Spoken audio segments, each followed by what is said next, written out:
आपल्यातील परके मराठी स्टोरी मनोहर काका। रविवारचा दिवस होता। मनोहर आजोबा आपल्या मुलांची भेटायला येतील याची वाट बघत होते। त्यांना 8 दिवस झालं बरं नव्हतं। त्यांना एका आश्रमात ठेवलं होतं। त्यांचा नाश्ता झाला आणि सकाळच्या गोळ्या घेऊन झाल्या होत्या। एरवी ते टीव्ही पाहायचे वेळेला, पण तब्येत बरी नसल्यामुळे झोपले होते। त्यांना बीपी सोडून कुठलाही आजार वगैरे नव्हता, परंतु वय झालं ना काही शरीराच्या तक्रारी सुरूच असतात। तेही त्यांच्याकडे दुर्लक्ष करून आलेला दिवस छान जगत होते। एक 90 पार केलेले आजोबा ते एका आश्रमात राहत होते। त्यांनी आयुष्यभर खूप कष्ट केले। त्यांनी गव्हर्नमेंट सर्व्हिस केली। त्या काळात पगार फार नव्हता, पण आजोबांनी त्यांच्या 3 मुलांना खूप शिकवलं आणि त्यांना त्यांच्या पायावर उभं केलं। त्यांची 2 मुले आकाश आणि आनंद दोघेही इंजिनियर होते। मुलगी ही चांगल्या पोस्टवर कंपनीत मॅनेजर होती। तिघेही सेटल होते, शहरात राहत होते। पण आजोबांना आता घरी एकटं ठेवणं योग्य नव्हतं, कारण 2 मुले आणि सुनाही जॉबमुळे बिझी राहत। मुले शाळेत जात होती। आजोबांना घरी एकटंच राहावं लागे। त्यांचे मेडिसिन आणि इतर काही गोष्टी हव्या असतील तर त्यांना वेळेवर मिळाव्यात, म्हणून मुलांनी त्यांना आश्रमात ठेवायला निर्णय घेतला। त्यांचं मन सुरुवातीला तयार नव्हतं, पण त्यांच्या मिसेस गेल्यानंतर ते खूप एकटे पडले होते। त्यांना आश्रमात जायच्या आधी मुलगी कल्पना त्यांना भेटली आणि 2 दिवस सोबत राहिली। त्यांना काय हवं नको ते सगळं घेऊन दिलं। बाकी आजोबांना तर पेन्शन मिळत होती। ते कधीही मुलांना 1 रुपयाही मागत नव्हते, पण बिझी लाईफमुळे त्यांच्याकडे लक्ष द्यायला कुणाला वेळ नव्हता, कारण प्रत्येकाला आपली स्वप्ने पूर्ण करायची असतात। संसार असतो, यात गुरफटले जातात सगळेच। मग आजोबांच्या घरी स्थिती अशीच झाली होती। मग त्यांनीही मनाची तयारी केली आणि आपण आश्रमात जायचं आणि तिथे वयस्कर लोकांसोबत छान राहिलेलं आयुष्य आनंदाने जगायचं। आता आपलं काही हवं आपण तर या घरी नाही यायचं असे ते ठरवतात। आजोबांनी काही मागितलं तर सुनबाई म्हणायच्या, काय ओ बाबा,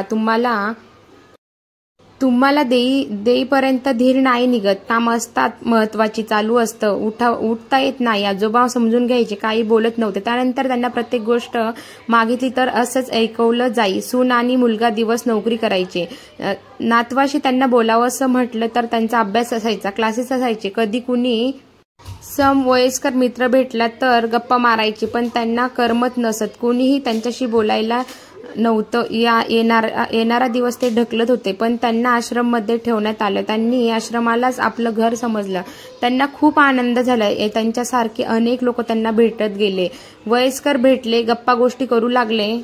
ते तिथे रमून गेले होते। छान मजेत दिवस चालले होते। तिथला स्टाफ खूप छान काळजी घेत होता, त्यामुळे त्या आजोबांचे दिवस छान जात होते।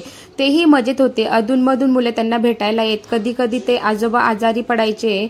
वयोमानाप्रमाणेच लगेच बरे व्हायचे। त्यांचा सगळा खर्च त्यांच्या पेन्शनमधून करण्यात येई, पण त्यांना कधी काही झालं तर त्रास स्टाफ किंवा डॉक्टर घरच्यांना फोन करून कळवायचे, तर त्या मुलाला राग यायचा, त्याला वेळ नसायचा, का घरातही सगळं बघावं लागायचं। मुलगीही तिच्या संसारात आणि जॉबमध्ये बिझी होती। आजोबा खूप समजदार होते।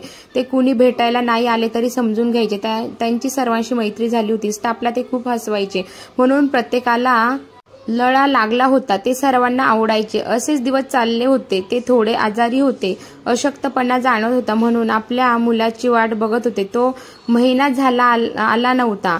त्या दिवशी आजारी असताना ते झोपले होते। त्यांना आपल्या मुलाला आवाज कानी ऐकू पडला। त्यांना मनाला धीर आला, छान वाटलं। आपला माणूस सोबत असला ना, कुठलाही आजार असू देत एक आधार मिळतो, लढण्याची ताकद मिळते। त्याच दिवशी थोड्याच वेळाने त्यांच्या खोली शेजारील त्यांना बडबड ऐकू येत होती। ते गाढ झोपी गेले होते, परंतु पुसटचा आवाज येत होता। हे दुसरे तिसरे कोणी नसून त्या आजोबांचा मोठा मुलगा आणि सुनबाई होता।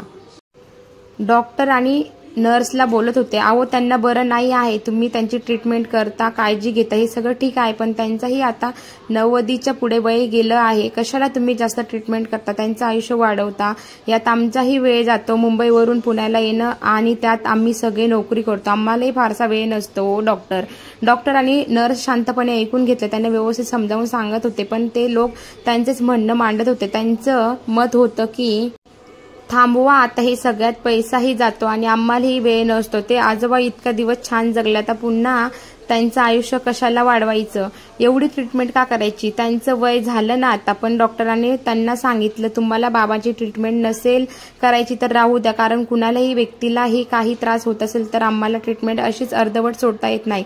आम्ही आमचं कर्तव्य पार पाडू. तुम्हाला भेटायला यायचं तर वेळ नसेल तर आमचा स्टाफ काळजी घेऊ शकतो. जरा तुम्ही समजून घ्या ना. त्यांचं वय झालं आहे म्हणजे त्यांनी यापुढे जगू नये आणि आपण त्यांना असं मरणाच्या दारात सोडणं कितपत योग्य वाटतं तुम्हाला. आणि ट्रीटमेंटसाठी फार थोडी पैसे लागत होते. फक्त IV इंजेक्शन आणि काही मेडिसिन एवढंच त्यांना आता गरजेचं आहे. त्यावरून तुम्ही एवढे बोलत आहात. तसं नाही हो डॉक्टर, फक्त एवढंच वाटतं उगाच त्यांचं आयुष्य वाढून त्यांना त्रास देणं बरं नाही. त्यांचा मुलगा म्हणाला. पण डॉक्टरांना जे समजायचे ते समजलं. यांचा आवाज वाढला. हे नवरा बायको डॉक्टर आणि नर्स जे काही बोलत होते आणि त्यावर डॉक्टरांचं त्यांना समजावण्याचं सगळंच त्यांनी ऐकलं होतं. पण ते झोपले आहेत असं दाखवत होते.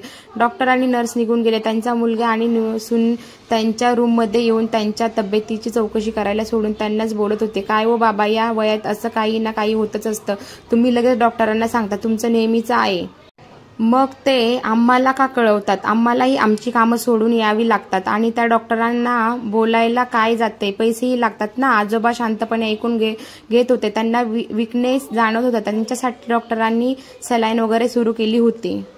पण या घरच्यांना याचं काही नाही करावं वाटायचं. थोड्या वेळाने ते दोघेही निघून गेले. आजोबा विचार करत बसले होते. दुसरा मुलगा डॉक्टरांना भेटला. तोही त्याच विचाराचा होता. आता वय झाले, जोपर्यंत राहतील तोपर्यंत ठीक, पण 90च्या पुढे वय गेलंय. तुम्ही फार काही करू नका. जेवढं जमेल तेवढंच करा. डॉक्टरांनी त्यालाही समजावून सांगितलं. त्यांना फार मोठा आजार झालेला नाही ज्यासाठी त्यांना एवढे पैसे लागतील आणि ट्रीटमेंट दिली की ते बरे होतील. यामुळे तुम्ही प्लीज समजून घ्या. डॉक्टरांनी असं बोलताच तो निघून गेल्यात. मुलांचे असे विचार बोलणे ऐकून ते खचून गेले असावेत. रोज व्यायाम करणारे, सर्वांशी गप्पा मारणे, मस्करी करणारे, हसत खेळत असणारे आजोबा नेहमी कधीतरी आजारी पडायचे, पण 2 दिवसात तर बरे व्हायचे. यावेळेस का कोण जाणे, त्यांची जगण्याची इच्छा उमेदच संपून गेली असं वाटत होतं. त्यांच्याकडे बघून ते त्या दिवशी खूप विचार करत होते. डॉक्टर सकाळी सर्व पेशंटला तपासण्यासाठी राऊंडला आले.